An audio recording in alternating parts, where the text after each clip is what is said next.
Coucou, c'est Gwen pour Effet Papillon. C'est parti pour la guidance de ce mercredi. Une carte de l'oracle des rêves et une des connexions spirituelles, si j'oublie pas. Pour commencer et voir un petit peu la tendance des énergies de mercredi. C'est une guidance générale, on ne prend que ce qui fait écho. Pour une consultation privée, vous pouvez passer par mon site effetpapillonvoyance.com.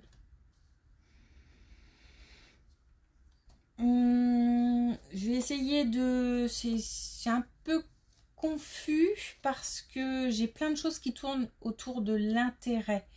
Mais je vais garder principalement l'idée de s'interroger sur des relations et de se demander si ces relations sont sincères ou intéressées. J'ai des... comme si j'avais quelque chose qui me faisait douter, mais ça s'est fait petit à petit.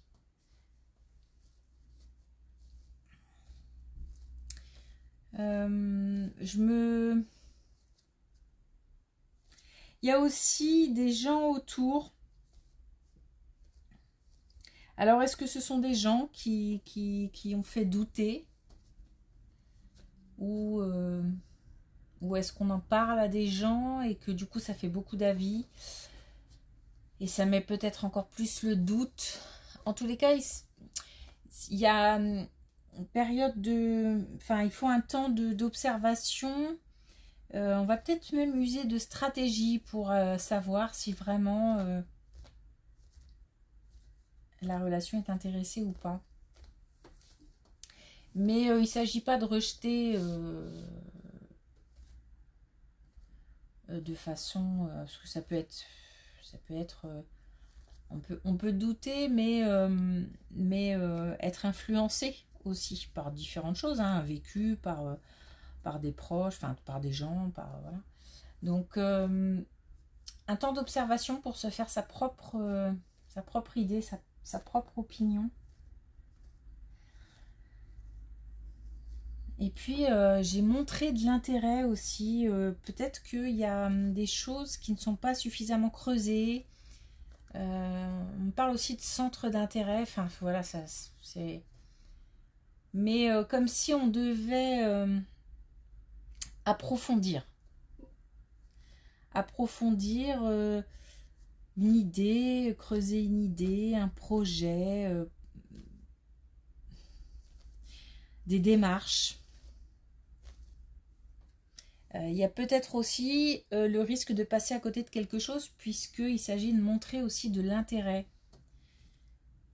Voilà, donc regardez autour de soi. Mais il y a plein de choses qui tournent autour de ça. Donc si le mot intérêt fait tilt, à l'adapter en fait. Il faut l'adapter en fonction de ce qu'on ressent et de la situation.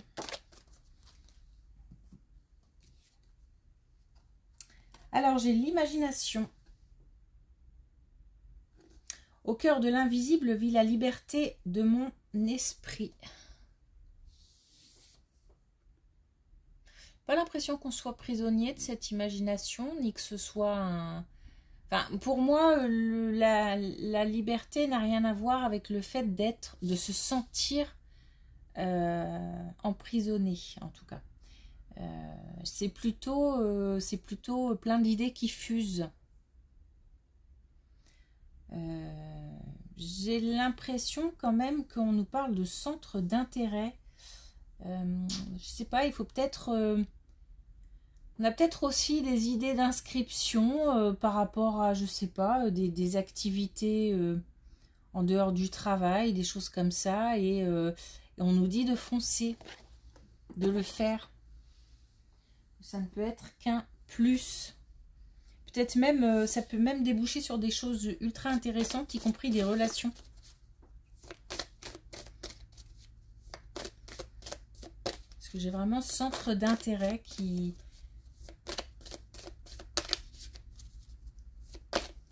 Bon, j'ai aussi l'idée d'être le centre d'intérêt d'eux, mais bon, je ne vais pas développer parce que... Je pense que...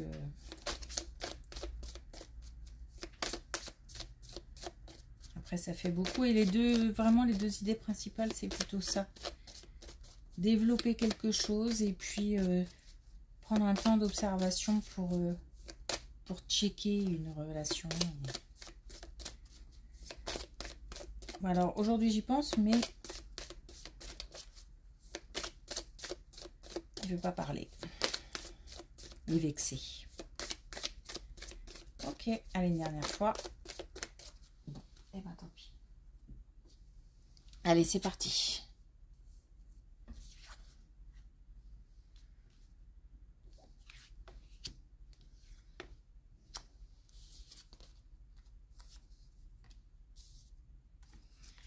Alors, situation très précise, et puis après, je vais élargir un petit peu. Un désir d'enfant. Peut-être un couple qui essaye d'avoir un enfant depuis un petit moment, et on dit de lâcher prise, de respecter des rythmes, de respecter alors peut-être des étapes, mais c'est aussi, on dit toujours que d'être trop centré sur quelque chose, ça peut-être court-circuite les événements. Je dis ça parce qu'on nous demande de lâcher prise. Ça ne dit pas de ne pas continuer à essayer, mais de ne pas en faire une fixation. Parce qu'il y a beaucoup d'attentes, beaucoup d'espoir. On a l'abondance et on a le fait d'espérer quelque chose très fort.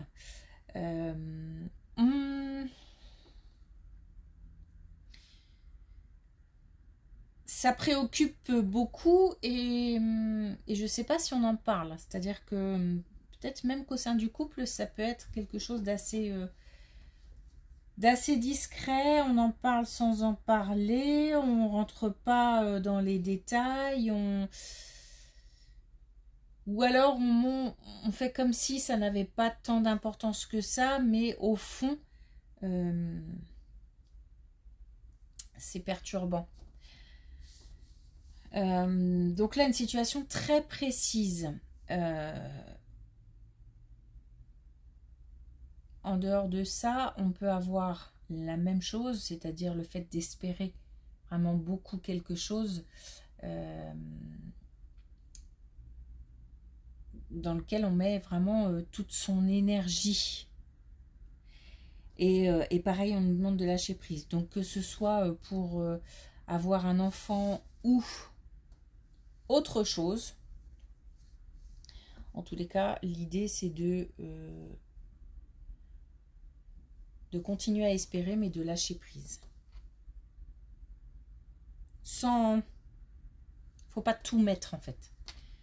Mettre toute son énergie là-dedans, c'est pas le bon chemin apparemment.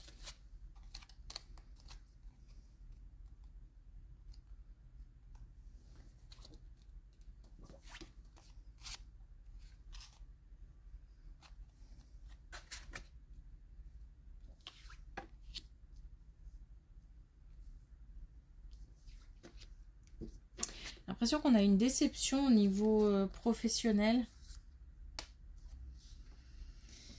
Une déception comme pareil, si on avait mis beaucoup d'espoir dans quelque chose, dans un travail, dans une activité, dans un projet, une collaboration, et que là, c'est pas qu'on tombe de haut, mais c'est qu'on se retrouve... on est désenchanté. Comme si vraiment on avait vu quelque chose avec des yeux qui pétillent. On se dit que c'est la chance de sa vie et puis on est déçu. On est déçu. On est déçu. On peut être aussi déçu par les gens qui nous entourent, par l'activité en elle-même, par l'entreprise. On nous demande d'accepter cette épreuve, cette déception.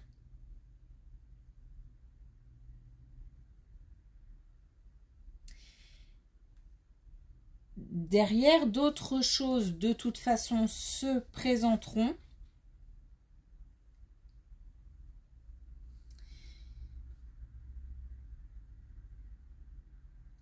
On a quand même la chance des opportunités. On a le fait d'être aidé par l'invisible, par des défunts, et on a aussi les synchronicités. Donc on a comme si on avait déjà des messages qui nous disaient que la situation actuelle n'est que provisoire, n'est qu'un passage, et que derrière d'autres possibilités se présenteront. J'ai vraiment comme quelque chose qui tombe, ou quelqu'un qui tombe d'un piédestal, comme si vraiment on avait idéalisé presque même quelque chose ou quelqu'un.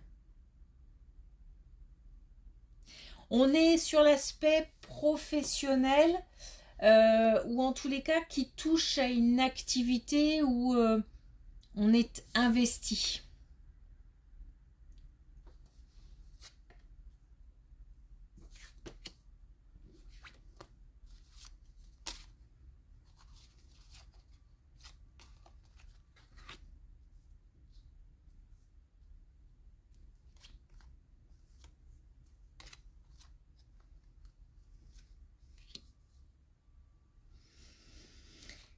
Alors, tout à l'heure, la première colonne s'agissait d'un souhait d'enfant, d'un souhait de... Enfin, quelque chose qu'on souhaite très très fort. Et dans lequel il y a beaucoup d'attentes. Et on disait qu'il n'y avait pas forcément de communication, comme s'il y avait quelque chose qui était retenu, gardé, peut-être même secret. Et bien là, on nous dit qu'il faut libérer la parole. Donc, de nouveau, par rapport à un enfant, par rapport à une naissance, mais ça peut être aussi, encore une fois, par rapport à quelque chose qu'on attend avec ferveur. On nous demande d'en parler, on nous parle de la famille, donc il s'agit d'en parler à des proches ou à quelqu'un de l'entourage. Alors si on n'arrive pas à parler à l'autre, on peut peut-être autour trouver d'autres personnes très proches à qui en parler, parce qu'on nous dit qu'il faut libérer la parole et il y a besoin d'évacuer quelque chose. On nous parle encore du temps et du fait d'y aller doucement. Il faut que quelque chose sorte, soit exprimé, et en même temps, on nous dit que de toute façon, ce qui doit arriver arrivera à l'instant approprié. On a bien quelque chose qui est en route, en tout cas, comme si on avait entendu le souhait.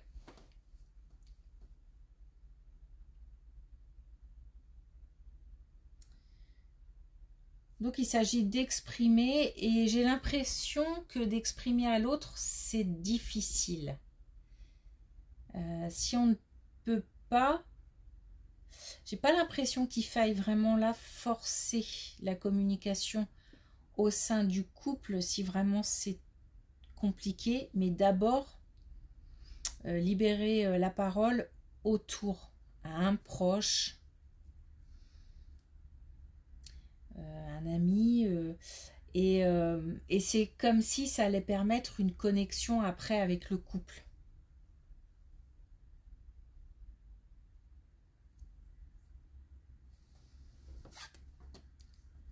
Donc encore une fois, que ce soit un enfant ou un projet, c'est pareil.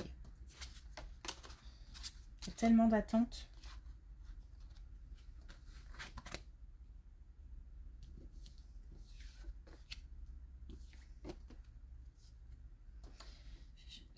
On nous parle encore d'une relation amicale qui est un petit peu compliquée.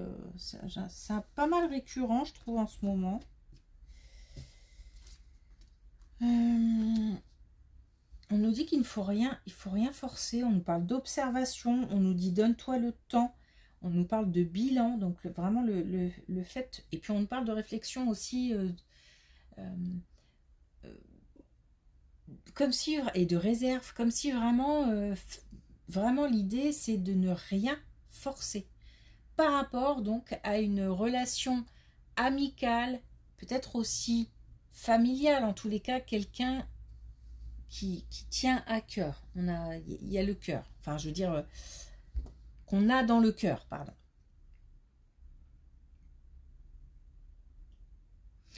Doucement, doucement. Vraiment, de toute façon, j'ai l'impression que l'idée générale là du tirage, c'est pour l'instant en tout cas doucement. Il faut que les choses prennent le temps de se mettre en place, même s'il y a des attentes qui durent depuis un moment. C'est jamais cool d'entendre qu'il faut encore attendre. Et c'est comme ça. Donc là, vraiment un temps de... De toute façon, si on force une communication ou si on veut avoir des explications tout de suite, maintenant, et que l'autre, de toute façon, n'est pas prêt à en donner ou n'est pas prêt à en discuter, ou bah ça, de toute façon, ça ne fonctionnera pas. Et ça risque de faire pire que mieux. Et c'est comme si là, on avait d'abord une introspection aussi à faire, prendre le temps d'une introspection pour ensuite mettre en commun peut-être des réflexions ou des...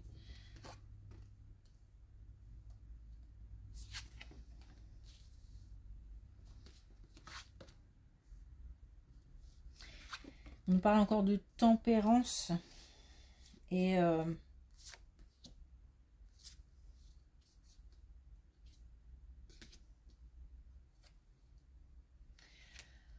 on nous parle de tempérance, mais en même temps, alors là, c'est d'une manière générale, c'est comme si les choses avançaient dans l'invisible, sans forcément qu'on ne s'en rende compte. Comme si on avait affaire à des petits... des petits hommes invisibles qui géraient des choses, etc. Et nous, on ne le voit pas.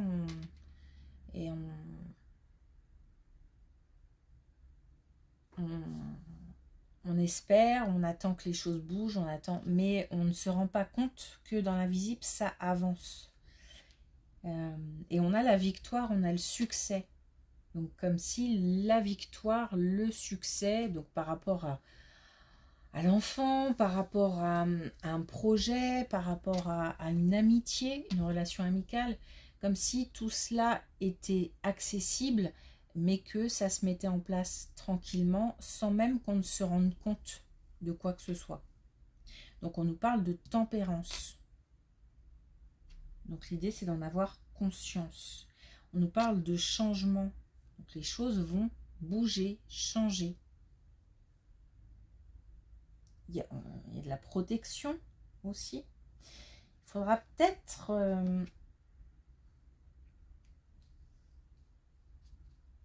abandonner aussi certaines choses. Dans le sens où l'issue sera peut-être, comment dire, pour accéder à quelque chose, d'oublier autre chose, enfin d'oublier, de mettre de côté, ou... Là, par exemple, on a le lâcher-prise. Donc, le fait de lâcher prise, c'est aussi quelque part abandonner ses attentes, abandonner ses...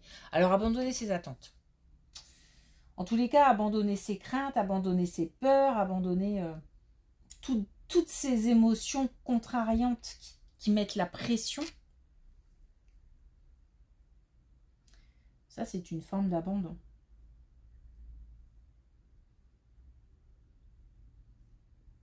Peut-être que l'issue de cette relation-là, ce sera aussi peut-être pour l'instant, de faire une... Il y a peut-être un éloignement qui va se creuser. Pas pour autant que ça finira pas par se rejoindre. Hein. Question de temps. On nous le redit là encore. Donc, du changement qui arrive, des choses qui se mettent en place comme un puzzle, qui se met des pièces tout doucement, qui bougent et qui s'assemblent sans même qu'on ne le voit.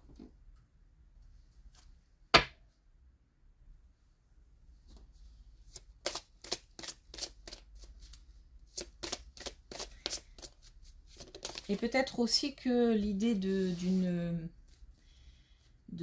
d'interrogation par rapport à une relation, la sincérité d'une relation ou l'intérêt d'une relation, peut être là, et donc ce temps d'observation, il ne s'agit pas de prendre, en fait, là il n'y a aucune décision, aucune action, c'est vraiment j'observe, je prends le temps, je lâche prise, je regarde, je fais aussi mon chemin, moi, et ensuite il y aura de l'action. Mais là, on n'est vraiment pas dans l'action. Et bien justement, on a le violet mutant, donc avec l'oracle des couleurs, qui nous dit « Je suis entre deux mondes, j'ouvre le volet de ma conscience. » Donc observation, introspection, je prends le temps avant d'agir. Et là, de toute façon, on est aussi dans la tête, hein, je veux dire, plus que dans l'action, avec l'imagination. Et comme s'il fallait aussi creuser, il y a cette idée de creuser, d'approfondir avant d'agir. Ok. Merci pour votre écoute. Je vous souhaite une belle journée. Je vous dis à demain.